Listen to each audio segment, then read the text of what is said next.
What's good, everybody? Welcome to Bowler's Paradise. My name is Ben. I'm a USBC Silver Certified Coach, and today we are taking a look at the all-new Troublemaker Pearl from DV8. Before we fire it up, be sure you're subscribed to the channel. It's free, it's easy, and it is the best way to help us bring you the best non-biased and cross-brand reviews in bowling. So while you're down there too, be sure that you hit that notification bell so you don't miss out on the next review. When they released the original, I only had one thought, in that the Troublemaker was in need of HK22, and here it is. The all-new Troublemaker Pearl is the second release in the first line of bowling balls purposely designed with the no-thumb bowler in mind. On the inside is the dualistic core with a low 2.49 RG and a mid-strength differential of 0.45. For the cover, they went with the Inciter Extreme cover, finished to 1500 grit polished out of the box. This cover is the updated version of actually what was used on the damn good Verge Pearl and the Activate. For the layout, I used DV8's layout tool to find the best way to achieve their 3.5 pin from center of grip drilling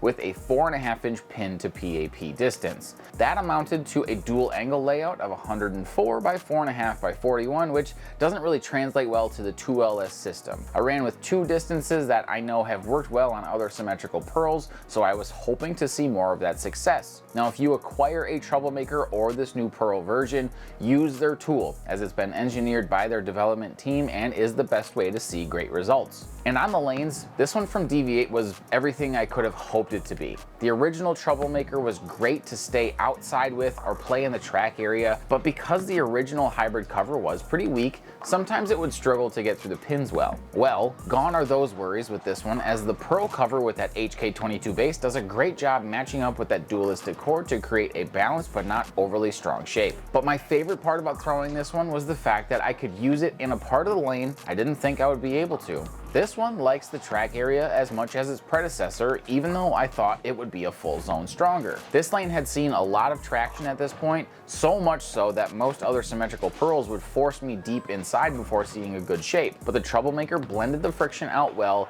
and still continued through the pin deck. If I had to look at a list of downsides to this one, I really don't have any.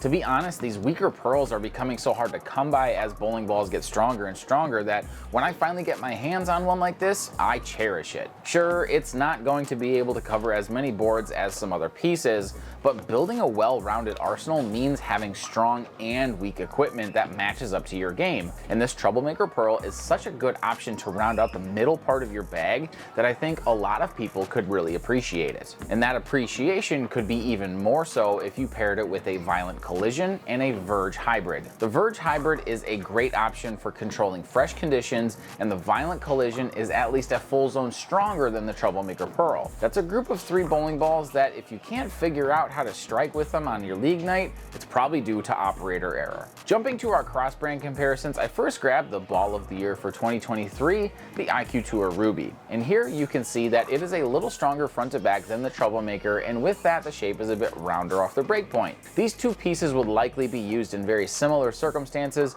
but those that like to roll the ball with a lower axis of rotation will enjoy the Troublemaker a bit more, and those that spin the ball with a higher axis of rotation would lean more towards the IQ. Then I grabbed the Supra Rally from Motive, and here I see a piece that is much more core dominant than the Troublemaker, and an over-under reaction that just causes this one to struggle. The ideal use for this piece is much different than the Troublemaker, as I actually like the Supra for fresher conditions where I can play very direct with it and let that core do the work for me before I have to ball up and move inside. But with that, here's my recommendations on the types of bowlers that I think would match up well with the Troublemaker Pearl. The first is pretty obvious in bowlers that don't use their thumb. I think it's pretty neat that DV8 has committed to this idea, and as a no-thumb bowler myself, I can see what they are trying to do, and it's working. So whether it's with one hand or two hands, I think most non-thumb bowlers can appreciate having this one in their arsenal. The second recommendation is for bowlers with a low axis of rotation.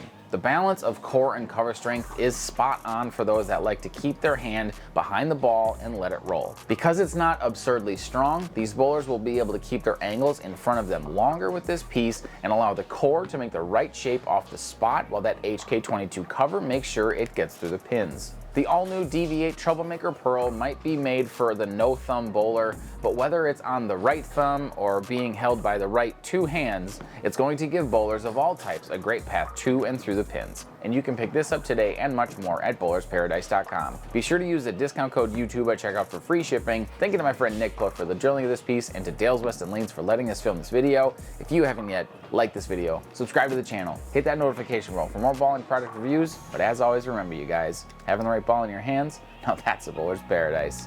Peace.